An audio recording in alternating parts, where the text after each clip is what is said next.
சோதித்து திடமாக அறிந்து அதை சாதகமாக நம்ம வாழ்க்கையில் பயன்படுத்திக்கணும், அதை எடுத்துக்கணும்னு சொல்லியிருக்காங்களே தவிர அதை சாதகமாக நீங்கள் மாற்ற முடியாது. கோயிலுக்கு போயோ குளத்துக்கு போயோ அர்ச்சனை பண்ணியோ பரிகாரம் பண்ணியோ கிரகங்களை கட்டத்திலிருந்து வேறு கட்டத்துக்கு நகர்த்த முடியாது. உங்களுக்கு எந்த கிரகத்துடைய கதிர்வீச்சு கிடைக்கலையோ அந்த கிரகத்துடைய உணவுப் பொருட்களையோ தானியங்களையோ பயன்படுத்தி அந்த கிரகத்துடைய கதிர்வீச்சுக்களை உடம்புல இணைச்சிக்கலாம். ஆனால் அங்கே போய் கடவுள்கிட்ட நீங்கள் வழிபாடு பண்ணிட்டீங்கன்னாவே ஏதாவது நடந்துடும், ஏதாவது ஜெயிச்சிடலாம், வாழ்க்கையில் எல்லாமே மாறும் அப்படின்னா அது முரண் நகை. காலசர்ப யோகம், காலசர்ப தோஷம், 7ஆம் இடத்துல ராகுவோ கேதுவோ இருந்தால் கலத்தர் தோஷம்னு சொல்கிறாங்க. 8ஆம் இடத்துல ராகுவோ கேதுவோ இருந்தால் மாங்கல்ய தோஷம்னு சொல்கிறாங்க. இதெல்லாம் உண்மையா? இதுக்கு ஏதாவது விதிவிலக்குகள் இருக்குதா? பரிகாரம் பண்ணால் வாழ்க்கையில் இந்த விஷயங்கள்லாம் மாறுமா அப்படிங்கிற விஷயத்த பார்த்துடலாங்க.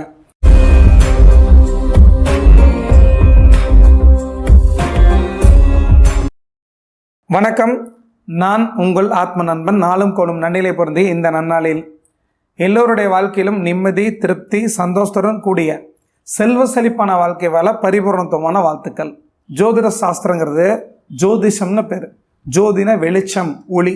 அப்போ ஆரம்ப காலத்தில் ஒளியை வச்சு நம்மளுக்கு ஜோதிட சாஸ்திரத்தை சொல்லி கொடுத்து போனதுனால நிறைய முரண்பாடுகள் இருக்குது. உண்மையாலுமே ஒரு 8 கிலோமீட்டருக்கு மேலே போனீங்கன்னா பூமியிலிருந்து எங்கேயுமே வெளிச்சம் இருக்காது. நம்மளுடைய கண்ணுக்கு பூமியிலிருந்து பார்க்கும்போது வெளிச்சமாக தெரியுது, அவ்வளோதான். அது ரிஃப்ளெக்ஷன் ஆகி நம்ம கண்ணுக்கு தெரியுது. உண்மையாலுமே பூமியில் ஒரு 8 கிலோமீட்டருக்கு மேலே போயிட்டிங்கன்னா வெளிச்சம் எங்கேயுமே இருக்காது, இருட்டாக தான் இருக்கும். அப்போ இந்த ஒளி சாஸ்திரமாக நம்ம பார்த்துட்டு இருக்கக்கூடிய இந்த சாஸ்திரத்தில் எங்கே முரண்பாடு வருது அப்படின்னா, ராகு கேது 2 நெல் கிரகமாக இருக்கிறனால வெளிச்சத்தை ராகு கேதுகள் மறைக்குதுன்னு சொல்கிறது முரண்பட்ட கருத்து. உண்மையாலுமே எல்லா கிரகத்துடைய கதிர்வீச்சு ஒரு மனிதனுக்கு பூர்ணத்துவமாக கிடைத்தால் மட்டுமே மனிதனோட உடம்பு இயங்கும். அப்போ அந்த மனிதனுக்கு நவகிரகத்துடைய பூர்ணத்துவமான கதிர்வீச்சு கிடைச்சா மட்டும்தான் எல்லா உறுப்புகளும் கூட இயங்கும். உங்களுக்கு இருதயம் நல்லா வேலை செய்யணும், சூரியன் நல்லா இருக்கணும், உடம்பில் இருக்கக்கூடிய நீர் உறுப்புகள் அத்தனை கணையம், கல்லீரல், பித்தப்பை, மலக்குடல் இதெல்லாம் நல்லா இருக்கணும், சந்திரன் வலுவாக இருக்கணும், இரத்த நாளங்கள் நல்லா இருக்கணும், செவ்வாய் வலுவாக இருக்கணும், நரம்புகள் நல்லா இருக்கணும், புதன் நல்லா இருக்கணும், ஒரு மனிதனோட தோல் நல்லா இருக்கணும். அதே மாதிரி ஒரு மனிதனை பொறுத்த வரைக்கும் உள்ளே இருக்கக்கூடிய கணையம் இது மாதிரி விஷயங்கள் சிறப்பாக இருக்கணும்னா குரு வலுவாக இருக்கணும். சுக்கிரன் ஒருத்தருக்கு நல்லா இருந்தால் தான் விந்தணுக்கள் சிறப்பாக இருக்கும், சுரோனிதம் சிறப்பாக இருக்கும், உணர்ச்சிகள் செயல்படும். உணர்வுகள் ஒருத்தருக்கு இருக்குது அப்படின்னா சுக்கிரன் வேலை செஞ்சுட்டுருக்குன்னு அர்த்தம். சனி ஒருத்தருக்கு நல்லா இருந்தால் தான் எலும்புகள், எலும்பு மஜ்ஜைகள், பல்லு, கண்ணுடைய கருவெளி, எல்லாத்துக்கும் மேலே முடி, இதெல்லாம் சிறப்பாக இருக்கும். அதே மாதிரி ராகு கேதுக்கள் நல்லா இருந்தால் தான் ஒரு மனிதனுக்கு உடம்பில் இருக்கக்கூடிய கழிவு உறுப்புகள் எல்லாம் சிறப்பாக வேலை செய்யும். அப்போ 9 கிரகத்தோட கதிர்வீச்சு ஒரு மனிதனுக்கு பூர்ணத்துவமாக கிடைக்கும். எல்லா கிரகத்தோட கதிர்வீச்சு எல்லாத்துக்குமே கிடைச்சா கூட எது ஜாஸ்தியாக கிடைக்குது, எது கம்மியாக கிடைக்குதுன்னு தெரிஞ்சிக்கக்கூடிய சாஸ்திரம் தான் ஜோதிட சாஸ்திரம். சோதித்து திடமாக அறிந்து அதை சாதகமாக நம்ம வாழ்க்கையில் பயன்படுத்திக்கணும், அதை எடுத்துக்கணும்னு சொல்லியிருக்காங்களே தவிர அதை சாதகமாக நீங்கள் மாற்ற முடியாது. கோயிலுக்கு போயோ குளத்துக்கு போயோ அர்ச்சனை பண்ணியோ பரிகாரம் பண்ணியோ கிரகங்களை கட்டத்திலிருந்து வேறு கட்டத்துக்கு நகர்த்த முடியாது. உங்களுக்கு எந்த கிரகத்துடைய கதிர்வீச்சு கிடைக்கலையோ அந்த கிரகத்துடைய உணவுப் பொருட்களையோ தானியங்களையோ பயன்படுத்தி அந்த கிரகத்துடைய கதிர்வீச்சுக்களை உடம்புல இணைச்சிக்கலாம். இதுக்காக தான் அந்த காலத்தில் சோதித்து திடமாக அறிந்து அதை சாதகமாக மாற்றிக்க சொன்னாங்களே தவிர நீங்கள் ஜோதிட சாஸ்திரத்தில் நீங்கள் சாதகமாக மாற்றிக்கலாம் அப்படின்ட்டு பரிகாரம் பண்ணுறது, கோயில் குளத்துக்கு போகிறது, அர்ச்சனை பண்ணுறது இதனால் கிரகங்கள் மாறுமா கேட்டால் நிச்சயமாக மாறாது. எந்த கிரகத்துடைய கதிர்வீச்சு எந்த இடத்துல கிடைக்குதோ அந்த கிரகத்தோட கதிர்வீச்சு இருக்கக்கூடிய ஸ்தலங்களுக்கு போயிட்டு வந்தீங்கன்னா மின்காந்த கதிர்வீச்சுக்கள் மூலிமா உடம்புல இணைஞ்சிரும். சூரியனுடைய கதிர்வீச்சு ஒருத்தருடைய ஜாதகத்தில் பலகீனமாக இருக்குது. அப்படிப்பட்ட நபரை பொறுத்த வரைக்கும் சூரியனார் கோயிலுக்கு போயிட்டுறீங்க அப்படின்னா அங்கே சூரியனுடைய கதிர்வீச்சு அதீதமான முறையில் கிடைக்கிறதுனால நீங்கள் வழிபாடு செய்தாலும் சரி செய்யாட்டியும் சரி அங்கே போகும்போது சுவாசத்தின் வழியாக அந்த மின்காந்த கதிர்வீச்சு பற்றாக்குறையாக இருந்தால் அந்த உடம்பு எடுத்துக்கும். அதே மாதிரி சந்திரனோட கதிர்வீச்சு ஒருத்தருக்கு கெட்டு போயிருக்கு அப்படின்னா சந்திரனுடைய திங்களூருங்கிற கோயிலுக்கு போயிட்டு வந்தீங்கன்னா உங்களுக்கு அங்கே கிடைக்கக்கூடிய கதிர்வீச்சு எடுத்துக்க முடியும்.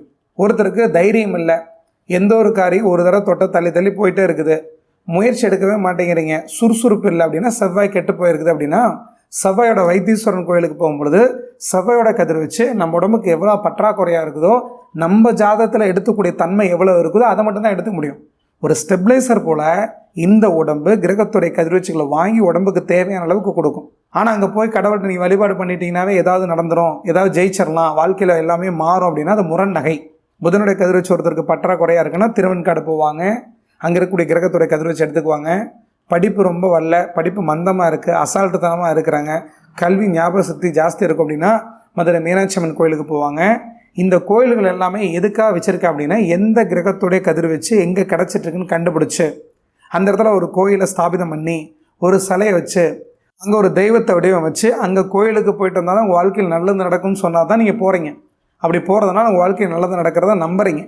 அதே மாதிரி குரு ஒருத்தருக்கு பற்றாக்குறை இருக்குது, குழந்தை பாக்கியம் தள்ளி தள்ளி போயிட்டுருக்குது, அல்லது திருமணம் தள்ளி தள்ளி போயிட்டுருக்குன்னா திரு ஆலங்குடி போய்ட்டு சொல்லுவாங்க, இல்லை திருச்செந்தூர் முருகன் கோயிலுக்கு போய்ட்டு சொல்லுவாங்க. காரணம் என்ன அப்படின்னா, குருவுடைய கதிர் வச்சு இந்த 2 இடத்துக்கு கிடைக்கிறத சொல்லியிருக்காங்க. அப்போ இஸ்லாத்தில் பிறந்தவங்க திரு ஆலங்குடிக்கும் திருச்செந்தூர் முருகன் கோயிலுக்கும் போகணுமா அப்படின்னு கேட்டால் நிச்சயமாக கிடையாது. அந்த ஊரில் இருக்கக்கூடிய மசூதிகளுக்கு போனீங்கன்னாவே இங்கே கிடைக்கக்கூடிய கதிர் வச்சு உங்களுக்கு கிடச்சிரும். அந்த ஊர்லேயே இருக்காங்க, குழந்தை பாக்கி கிடைக்கல, என்னங்க செய்கிறது அப்படின்னா, அவங்க உணவு தானியம் சொல்லப்படக்கூடிய குருவுடைய கதிர் வச்சு கொண்டு கிடைக்கக்கூடிய கொண்ட கடலை இந்த மாதிரி உணவு தானியத்தை ஜாஸ்தி எடுத்துக்கிறதுனாலையோ, நவரத்தன கற்களை மஞ்ச புஷ்பராக்கல்ல பயன்படுத்துறதுனாலையோ அந்த கிரகத்துறை கதிர் வச்சு இணைச்சிக்க முடியும் முன்னோர்கள் சொல்லிட்டு போயிருக்காங்க. அது எந்த அளவுக்கு உண்மைங்கிற விஷயத்த அடுத்து வரக்கூடிய பதிவுகளை நீங்கள் பார்த்து தெரிஞ்சுக்கலாம். அப்போ உண்மையாலுமே இந்த கிரகங்களை பொறுத்த வரைக்கும் எந்த கிரகத்துடைய கதிர் வச்சு பற்றாக்குறையாக இருக்குதோ அந்த கிரகத்துடைய கதிர் வச்சு கம்மியாக இருக்கிறதா நம்ம தோஷம்னு சொல்கிறோம். மனிதனுக்கு ராகு கேது உட்பட நவகிரகங்களுடைய கதிர் வச்சு கட்டாயம் தேவை. இந்த நவகிரகத்துடைய கதிர் வச்சு ஒரு மனிதனுக்கு கிடைச்சா மட்டும்தான் பூர்ணத்துவமான வாழ்க்கையை முழுமையாக வாழ முடியும். இந்த ராகு கேது தோஷத்தை நம்பி பல பேர் கோயில் வளத்துக்கு போகிறது, அர்ஜுன பரிகாரம் பண்ணுறது, இதெல்லாம் செஞ்சு தன்னோட வாழ்க்கையை கெடுத்துக்கிறாங்க. திருமணமும் ராகு கேது இருக்கவங்களுக்கு தான் திருமணம் பண்ணணும், அப்படி பண்ணால் தான் நல்லா இருப்பாங்கன்னு ஒரு பொய்யான விஷயத்தை சொல்லி வச்சுருக்காங்க. ஏங்க, உங்களுக்கே உடம்பு சரியில்லை, ஒரு சிக்கன் குனியாக வந்துருச்சு, உங்களை பார்த்துக்கூடிய நபரும் சிக்கன் குனியாக இருக்கக்கூடிய நபர் தான் பார்த்துக்கணும் அப்படின்னு நினச்சா இது சாத்தியமாக நீங்களே யோசிச்சு பாருங்கள். உங்கள் உடம்பு பாதிக்கப்பட்டிருக்கு அப்படின்னா உடம்பு நல்லா இருக்கக்கூடிய மனிதர் தான் உங்களை நல்லா பார்த்துக்கணும். ரெண்டாவது, நீங்கள் பிறக்கும் பொழுதே யார் மனைவி, எப்படிப்பட்ட குழந்தை பிறக்கணும், என்ன தொழில் செய்யணும், எப்படிப்பட்ட வாழ்க்கை அமைஞ்சுக்கணும், எப்படிப்பட்ட தாய் தகப்பனுக்கு நீங்கள் பிறக்கணும், அத்தனை கர்மாங்கிற அடிப்படையில் தீர்மானிக்கப்பட்டதாக இருக்கிறனால தான் ஜோதிட சாஸ்திரத்தை வச்சு இதெல்லாம் நம்ம தெரிஞ்சுக்கிறோம். அப்படி இருக்கும்போது நீங்கள் எந்த விஷயத்தையும் மாற்ற முடியாது. உங்களுக்கு ராகு இது இருக்குது, காலசர்ப யோகமோ தோஷமோ இருக்குது, 8ல் ராகு இருக்கிறதுனால மாங்கல்ய தோஷம் இருக்குது, 7ல் ராகு இருக்குன்னா கலத்தர தோஷம் இருக்குது, இதே மாதிரி ஜாதகத்தை தான் நீங்கள் தேடணும் அப்படின்னா கல்யாணம் எப்பயுமே நடக்காது. என்ன காரணம்னா, உங்களுக்கு யார் வாழ்க்கை துணையாக தீர்மானிக்கப்பட்டிருக்காங்களோ அவங்க தான் வாழ்க்கை துணையாக வரப்போகிறாங்க. இங்கே மனிதர்களுடைய கஷ்டத்தை காசாக மாற்றுறதுக்காக உங்களுக்கு புரியாத விஷயம் ஜோதிடமாக இருக்கிறதுனால இதை வச்சு காசு பண்ணிகிட்டு இருக்கிறாங்க. இதை நம்பி உங்கள் வாழ்க்கையை கெடுத்துக்காதீங்க. நம்முடைய பிரம்ம ஜோதிடம் தமிழ் யூடியூப் ஜோதிட சேனலுக்கு 1,00,000 சப்ஸ்கிரைபர்கள் வந்திருக்கிறீங்க. ரொம்ப நன்றிங்க. நம்மளோட ஜோதிட சேனலை பொறுத்த வரைக்கும் பரிகாரம், தோஷம், ஆன்மீகம் கலக்காத ஒரு ஜோதிட சேனலாக இருந்தும் கூட இத்தனை மக்கள் விரும்பி பார்க்குறீங்க, ஆதரவு கொடுக்குறீங்கன்னா உங்களுக்கு நாங்கள் நன்றி சொல்ல கடமைப்பட்டிருக்கோம்.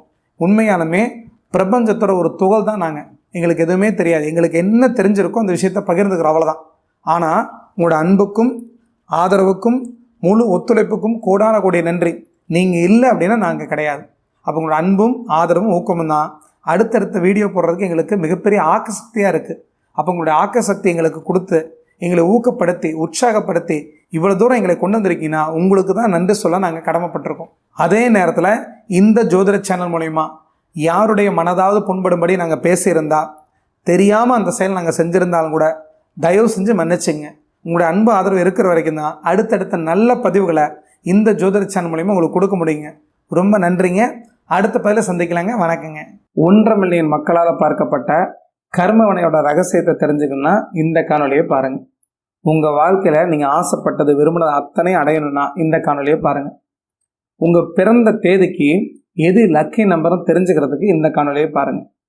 ஜோதிட சாஸ்திரத்தை பார்க்கலாமா பார்க்கக்கூடாதா, அதனால் என்ன பலன்னு தெரிஞ்சுக்கிறதுக்கு இந்த காணொலியை பாருங்கள். ரொம்ப நன்றிங்க. அடுத்த பதில சந்திக்கலாம். வணக்கம்.